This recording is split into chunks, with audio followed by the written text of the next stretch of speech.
राजकीय महाविद्यालय बूंदी में पढ़ रहे बीए द्वितीय वर्ष के प्रिय विद्यार्थियों, आप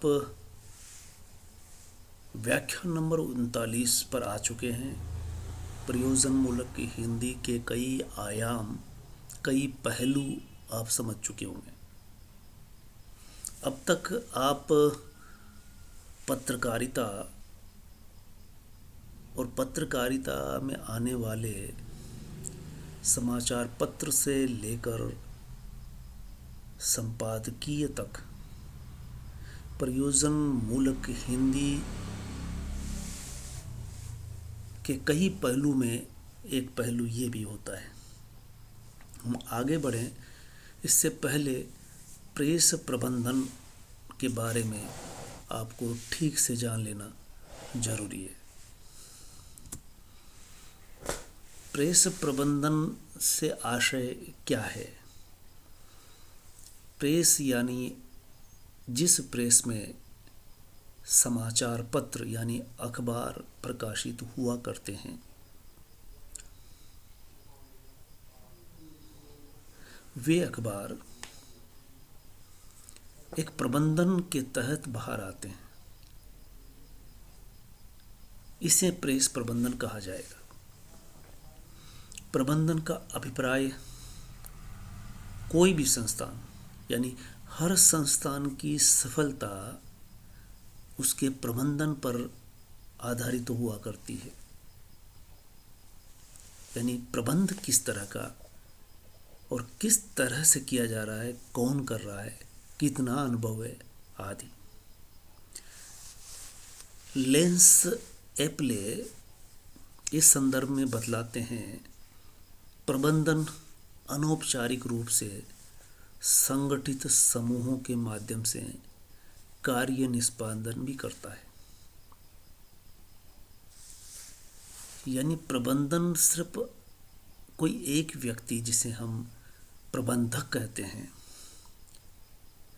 वही नहीं होता, बल्कि उस संगठित एक समूह होता है जो मिलकर के सारे कार्य का निष्पादन करता है। और ये एक प्रक्रिया के तहत कार्यक्रम हुआ करता है।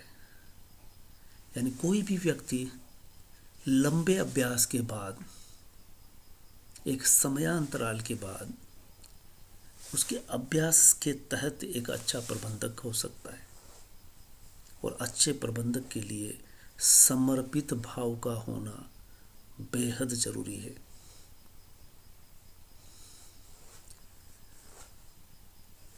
परख और परखने की प्रक्रिया जरूरी है कि परख किस तरह की है, कुशल प्रबंधन किस तरह का है। अब हम देख सकते हैं कि प्रबंधन की आवश्यकता क्या है, प्रबंधन क्यों करना पड़ता है। इसे समझने के लिए हम इसे अपने स्तर पर, अगर हम भी किसी प्रेस को या किसी समाचार पत्र का संचालन करें तो हमें किन बातों का ध्यान रखना पड़ेगा।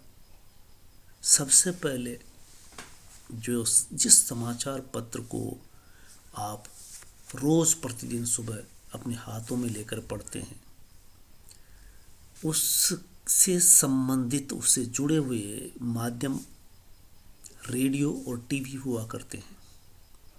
टीवी और रेडियो से उसका सीधा संबंध इस अर्थ में है कि जो समाचार अखबार में प्रकाशित होते हैं वही समाचार, वैसे ही समाचार टीवी भी प्रसारित करता है, रेडियो भी किया करता है। हालांकि अब रेडियो नहीं, लेकिन टीवी के कई चैनल कई तरह से समाचार सुनाते हैं। और देखिए, 3 तरह के माध्यम हैं ये। रेडियो जिस पर सिर्फ सुना जा सकता है, टीवी जिस पर सुना व देखा जा सकता है, लेकिन अखबार ऐसा माध्यम है जो केवल पढ़ा जा सकता है। इस संदर्भ में मैंने बहुत पहले जब प्रयोजनमूलक हिंदी का आरंभ किया था, एक शब्द दिया था 10 रुपया। मैं याद दिलाऊं और पूछ सकता हूं कि ये 10 रुपया क्या हो सकता है, या क्या शब्द है ये।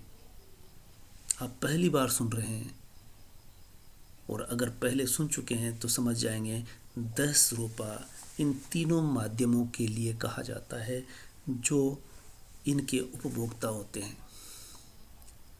रेडियो के और टीवी के,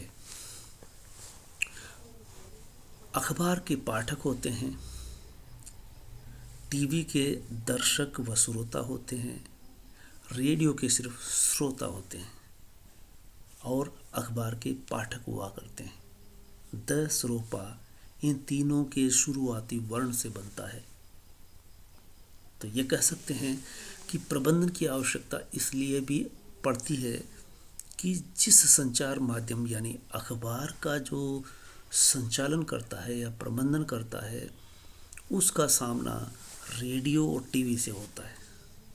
रेडियो अब इस स्पर्धा में नहीं रह गया, लेकिन टीवी के कई चैनल जो कई तरह से समाचार देते हैं, समाचार पत्र के लिए स्पर्धा टीवी से हुआ करती है।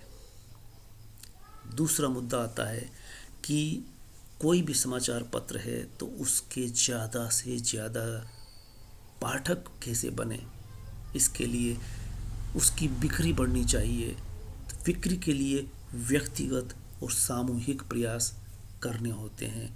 ये भी प्रबंधन की उसी श्रेणी में आता है।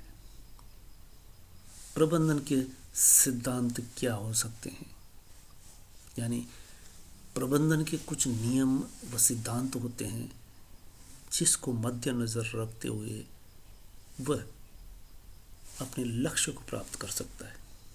तो प्रबंधन के सिद्धांतों में ये कुछ बातें आती हैं। प्रबंधन करने वाले को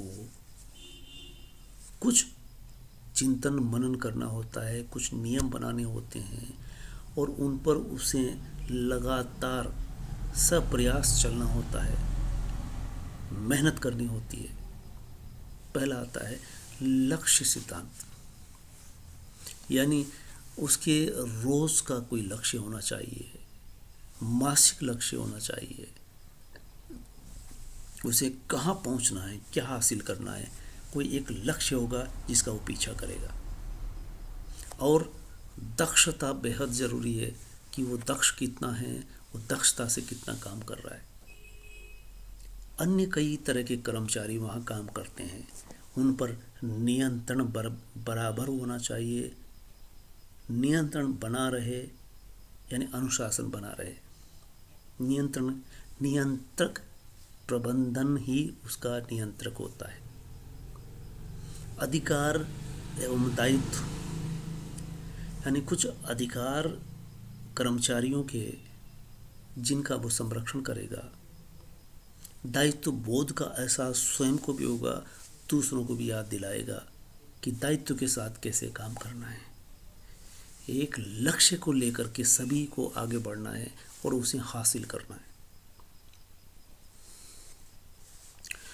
कर्मचारियों पर नियंत्रण बराबर रखना होता है।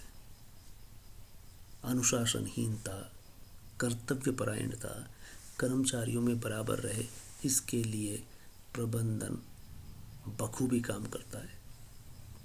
और संतुलन भी बनाए रखना होता है। ऐसा नहीं है कि एक ही तरफ झुका रहे, दोनों चीज़ों में काम भी लेना है, अनुशासन भी बनाए रखना है।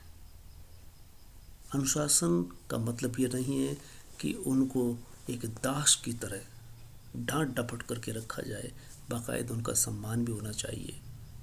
वक्त पर उनको जो चाहिए वो मिलना चाहिए, सुविधाएं भी उनको पर्याप्त मिलनी चाहिए, और जमकर काम लेना आना चाहिए। इस तरह का संतुलन। अनुशासन के बिना कोई भी प्रबंधन सफल नहीं हो सकता, यानी खुद पहले